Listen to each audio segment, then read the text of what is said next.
loving this album, man. This shit is awesome.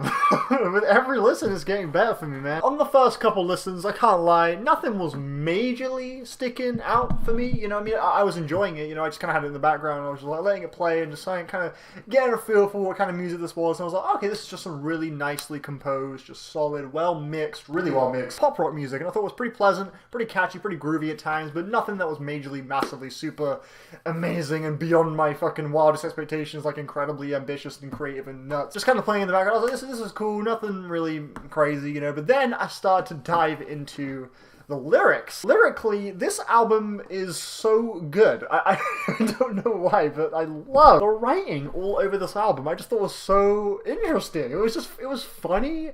It was weird. Like the opening track, Velvet for Sale, man. I mean, I could be wrong on this, but I feel like the first track lyrically seems to be depicting the lead singer just sort of plotting to, I guess, kill someone. Like at the beginning of the song in the first verse, she's like, you've been sleeping with one eye open. Like, so this guy is like, or this person she's trying to like kill is like really paranoid. And then the second verse saying like, you know, like, holding it one-handed, trusting in that clip, cock and pull, the recoil and the blood spilling on the floor. I was like, you trying to shoot someone? Like, what the fuck? Like, I just didn't think that was what the song was about in the first couple. I was just playing in the background. I was like, this is cool. But then I like, dived in like, whoa, she's like really like, Jesus Christ. It just threw me up. That was funny. And on the chorus, she's saying, like, don't forget the revenge. I guess maybe she's trying to get revenge on maybe like an ex of hers that just did her wrong or something. That's kind of how I took it, because later on there are themes of like love and like failed relationships, like on the song L Over, or Incidental Boogie, which that song was fucking nuts, dude. That song instrumentally it was wild, but lyrically it was even more fucking crazy. Now this song was about like,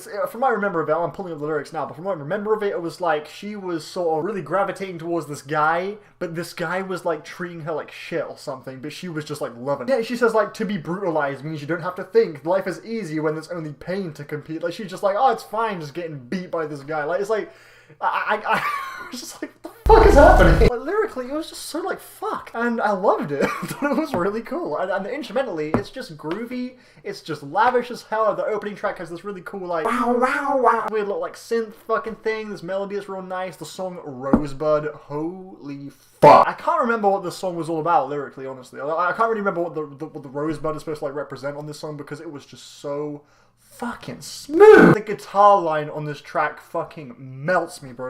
On the Rosebud, instrumentally the best song, easily. And that hook that comes in at the end, that melody where she's all like, the way she sings it, she executes it amazingly. And then there's Mad as Hell, or M-A-H, where this song, I guess it's about Obama.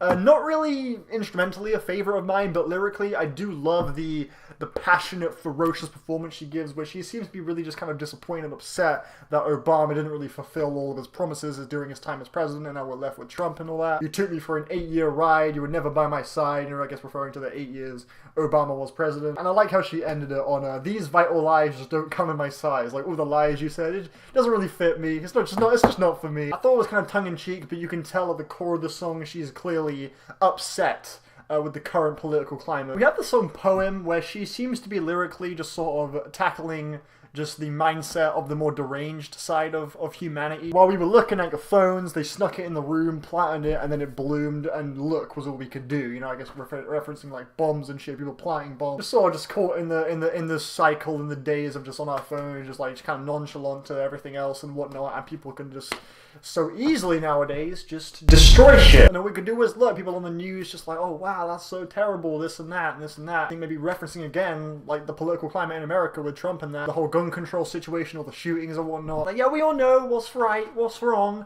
but still all this messed up shit happens, and you know, it's just sort of tackling it in a sort of just like witty, but also like confused and just like, what the fuck, like why, like what?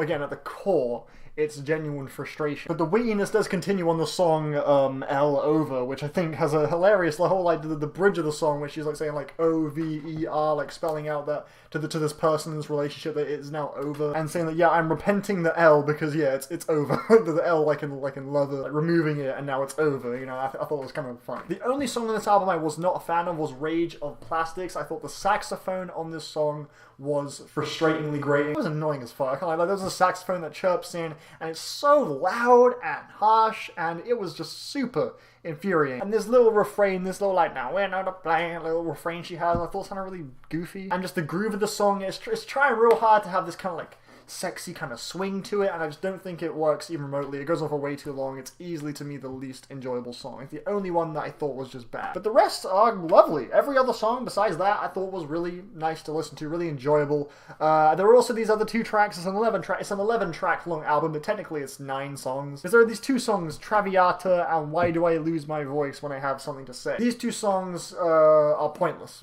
They just kind of have these like a couple lines and they're done, and it's just sort of like a weird little interlude skit thing. It could have just been at the end of the last track or at the beginning of the next track. It did not need to be its own individual song. And yeah, it just kind of felt weird. Like, I always find it weird when artists put like 10-second long or like 20-second long songs as individual songs and not just make it the outro of the last track. Like, why? Like, why does it need to be separate from the rest of this? But yeah, I ended up coming around to this album a great deal.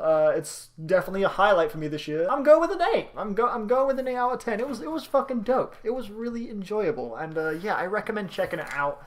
Yeah, and I recommend looking into these lyrics. They're really interesting, I think. And as musically as fun as it is, and as really nicely produced and mixed as it all is, it's super just pleasing to listen to. And the lead singer, her voice has this kind of Kylie Minogue-ish tone to her, which I think really works for the most part. But yeah, I would suggest take us some time to actively dive into what she is saying on this, because I think it's really, really fun. So yeah, that's how I'm feeling about this new US Girls album, In a Poem Unlimited. Thank you for watching. Bye.